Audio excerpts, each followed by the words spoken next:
Hi, my name is ZaKaiRan, and welcome to my vodcast, Why the ETs Are Watching Us, or the greatest reality TV show in the galaxy called Earth.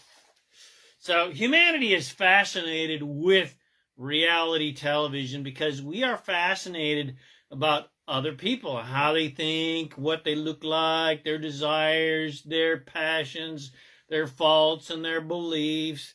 It's the same reason we love movies so much, and theater, and podcasts, and YouTube videos. It's because we are fascinated about life, because we are creators.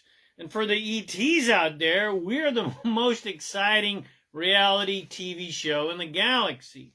You wouldn't really think so, because humans seem to be so petty and fearful and greedy, and they're always fighting about this and that, and fighting about stupid, meaningless things, and attracting catastrophes and pandemics and wars and conflicts, and they bicker about who is right and who is wrong, and what religion is the right one and which is the wrong one, and all that diversity that creates all of that conflict as people futilely try to figure out the right way to live and the right way to believe is why we are fascinated with reality, quote unquote, and reality TV and other people. And it's exactly the same reason ETs are fascinated with us.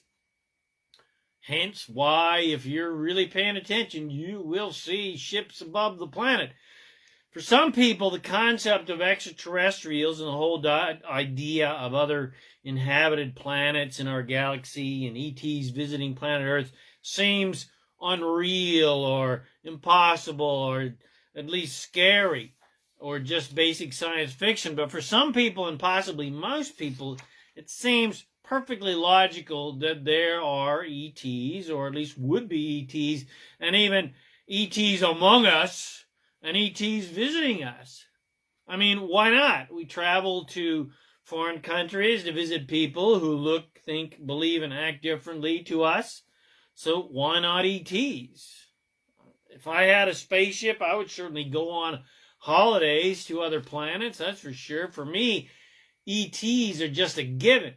I have explored and read and watched countless videos, read countless books, etc., about not just glimpses of spaceships and the possibility of ETs and secret government interaction with ETs, but downright intimate encounters with extraterrestrials. And I've read and listened and watched about countless historical, basically ET history, and their involvement with the history of humanity, including the creation of humanity.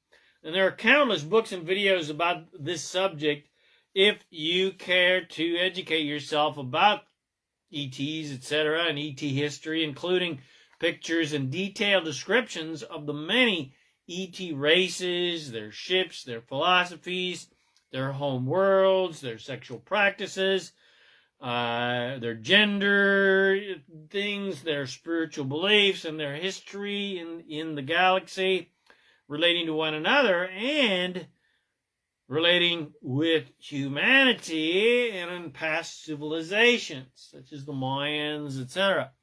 So for me, the whole extraterrestrial thing is not metaphysical or supernatural.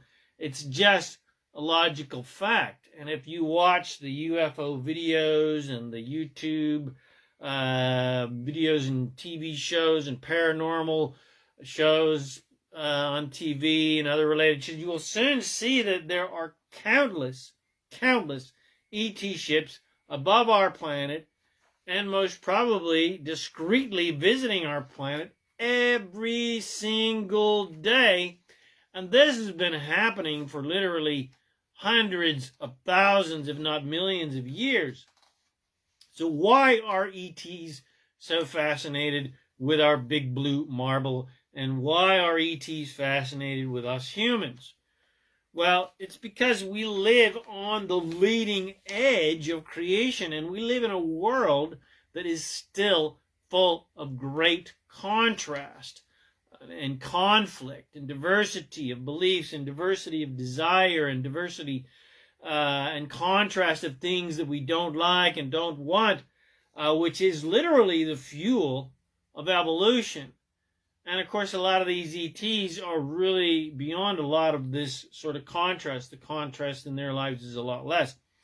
We are, on planet Earth, we humans, and everybody really, are leading edge creators. We are on the leading edge. We're on the leading edge of creation and the leading edge of evolution, and we're moving really fast from a galactic perspective.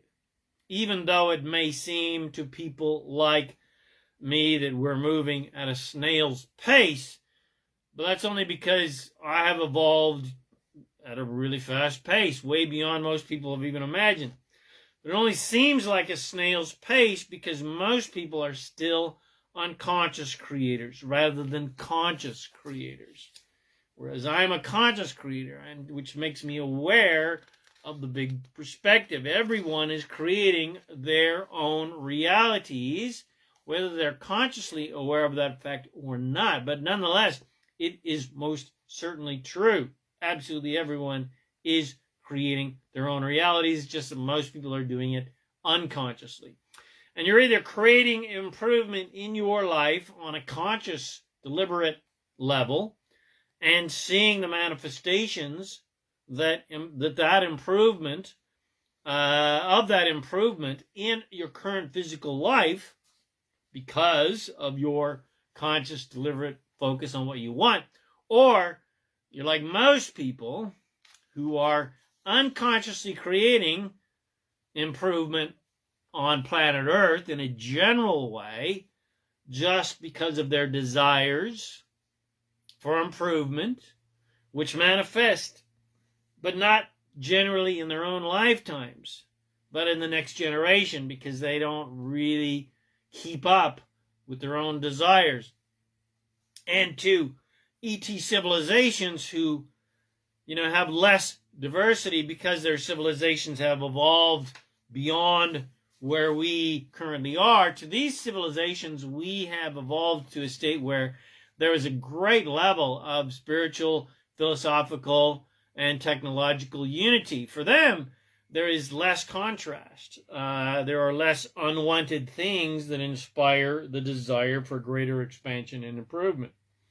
So our higher levels of contrast are fascinating to them, just like we're fascinated by our own history and how the history, especially during great wars such as World War I, World War II, etc., people had great contrast in their lives. It's similar to the higher levels of contrast that most past civilizations on planet Earth have, were used to experiencing. If you went back in time to the Stone Age, well, you'd see a much higher level of contrast to what we experience. Or if you went back to the Dark Ages or where there were world wars, obviously there used to be much higher levels of contrast compared to what we have now. We may bitch, moan, and complain about the occasional conflict within a country or between countries and religions, or we may complain about health pandemics or fires or cyclones or political unrest, etc. But the fact is, our levels of contrast that we experience now are nothing compared to the Nazis dragging you off to a concentration camp. Let's face it, our contrast of a piddly, insignificant, supposed, in the case of the classic COVID viral pandemic, is absolutely nothing, and was absolutely nothing, which is why I thought it was a complete joke, and still do. It's because compared to bombs being dropped on your head and Nazis dragging you off to the gas chambers, well, it's fucking nothing. So as much as I may dislike having, had, difficulty traveling, and I bitched, moaned, and complained about that, and my, having to do stupid things like wear masks, etc., etc., and Well, right now, that was nothing compared to past levels of contrast that we have evolved past on planet Earth. I mean, let's face it, back in the day, you never knew who was going to invade your village and rape and pillage and destroy and kill everybody. Well, luckily that doesn't happen anymore. I don't think anybody's going to invade Mullumbimby, where I live, and, rape and pillage. Let's hope not, anyway. Which proves that we are indeed evolving, not de-evolving, contrary to what some ignorant religious people still to this day profess, who believe that judgment is nigh. But the apocalypse and the rapture, etc., has been professed for probably 10,000 years, and it served the religions quite well, so, that because those in power could keep the peasants in line. But I think that humanity is luckily, hopefully, waking up to the fact that Judgment Day is not ever going to come, because as Nick Cave serenaded to us and to that beautiful love in that song, most people are at least beginning to no longer believe in an interventionist God. So, have the ETs already landed, and are they interacting with our governments, and have people seen and met and interacted with ETs and visited their ships and been abducted and anal probed and been given technology and helped and interfered with, etc., etc.? Well, the answer is yes, yes, yes, yes, yes, yes, yes, and yes. Are there ET bases on Earth and in our oceans and on our moon and on Mars? Again, the answer is yes, yes, yes, yes, yes. Now, are there good ETs and bad ETs? Well, from our perspective, the answer is yes and yes. From their perspective, they probably will believe that they're all good, or they don't really have a perception or a belief in good and bad. And are there gray ETs that are emotionless with big fat eyes and big heads and no emotional body and are just very, very scientific? Yes, the answer is yes. Are there ETs that look similar to us but are all drop dead, sexy, gorgeous, taller and smarter and more enlightened than we typically are, who gallivant the galaxy in their souped up space jalopies? Again, the answer is yes, indeed do. And are there underground civilizations on Earth that descended from very ancient civilizations such as Atlantis and Lemuria, who interact with ETs from other planets and who watch our evolvement intently but do not interfere with our evolution, and of course who are also drop dead, gorgeous, sexy, and very, very tall? The answer again is yes, indeedly do. Have there been times where different ET races were in cahoots with secret government organizations to accomplish certain political or galactic sort of agendas, depending on who had the agenda? Again, the answer is yes, sirree, bobber-doo. Are there different evolutionary levels of ET civilizations where some are less enlightened, so to speak, and extremely technologically and emotionally? We already talked about them. And are there other ET races that are much more enlightened and heart-based and allowing and unconditionally loving and more, sort of like Star Trek, watching the planets, not interfering? Well, the answer again is yes, yes, yes, and yes. You see, just like on planet Earth, where we have huge diversity between different races and civilizations with higher and lower awareness levels, from, peace-loving, tree-hugging vegetarians and vegans to war-loving terrorist religious groups, to a lesser degree, the same diversity exists throughout the galaxy. And if you dig into galactic history, well, you got to dig into some channeled books here from the Pleiadians and so forth. You'll see that there used to be even greater levels of conflict and contrast. Classic Star Wars, the classic Star Wars is not just a movie concept. Intergalactic conflicts and wars have been a reality and probably are a reality in some parts of the universes of universes. We tend to think of our planet as being all alone, lost in space, and our bodies having only been around for, 10 or 20,000 years, or if you're a religious person, only 5,000 years. But the real truth is we are millions of years old, billions of years old. There have been civilizations on this planet for literally millions of years, and we didn't necessarily miraculously just evolve from and on this planet from monkeys. There are countless ET accounts in many ET-oriented books that each race that currently exists on planet Earth came from another planet, another galaxy, another place, and or were created by ETs. Bum, bum, bum, bum. Adam and Eve were not, I repeat, not the first people on planet Earth. They were essentially kind of ETs sent here to help evolve humanity, who was already here. We already had civilizations on planet Earth. And you can read all about Adam and Eve, the true story of Adam and Eve, in the Urantia book. I could go on and on, and basically do a whole video audio book, but that would be, I'd have to go back and do tons and tons of research and et cetera, of the countless books I've read. Anyway, but suffice it to say that we're all one big happy galaxy and one big happy universe and one big happy universe of universes. And we have been interacting with ETs and with the gods, so to speak, who basically were extraterrestrials, and we have been ETs for millions and millions and millions of years. So you see, we are all the creators of universes. There is no separation between us and the angels and the ascended masters and the Elohim and the ETs and the fairy kingdom and the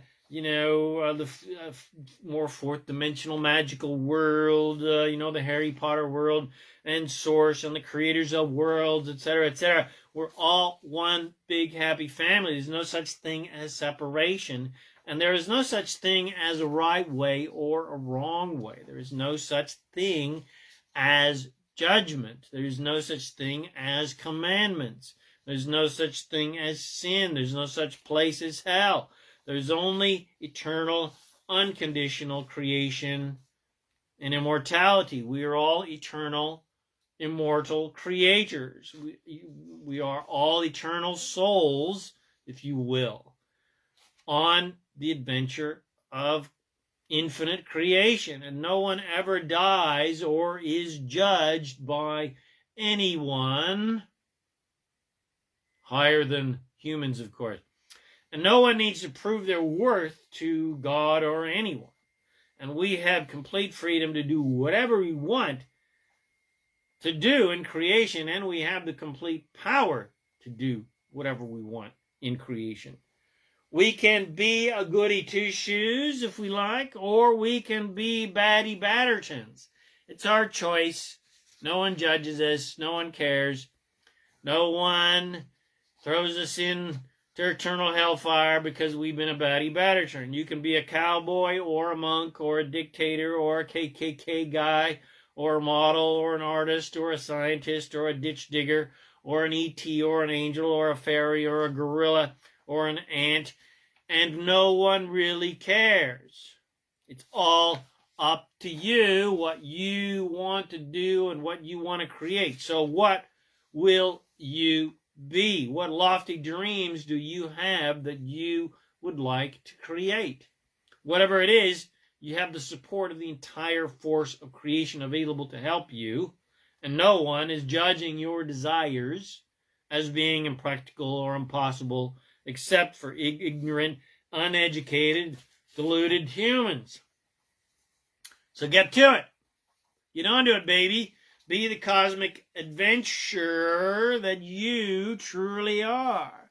Be the galactic creator of worlds that you truly are by manifesting your dreams into this physical reality, onto the leading edge of creation. Become the planetary evolver that you truly are, and came here to become by becoming a conscious, deliberate creator of improvement in your life, and influence the evolvement of humanity with your empowerment and your conscious ability to create your desires into physical reality, and your joy and your love and your thriving and your well-being and your abundance, which shows other people that they have the power and the freedom to do the same thing, to lead lives of massive well-being and abundance and joy and love, and lead absolutely amazing, healthy, wealthy, happy, and magically abundant lives. So I hope you got something from this. If you did, and I know you did because it's freaking amazing, forward this to your friends, bless them with these amazing teachings. Subscribe to my YouTube channel so you get updates of my new videos, and come visit me at ZaKaiRan.com, where you'll find all my videos and podcasts and articles and books and products and coaching and support and all kinds of other wonderful goodies to help you become a conscious, deliberate creator of reality to create whatever you want in your life. My name is ZaKaiRan, and I help success-minded people create the happy, abundant lifestyle you love. Thanks again for watching my video or listening to this podcast, and I wish you immense joy and abundance on your magnificent journey of divine creation. And of course, remember to make life a holiday. Woohoo!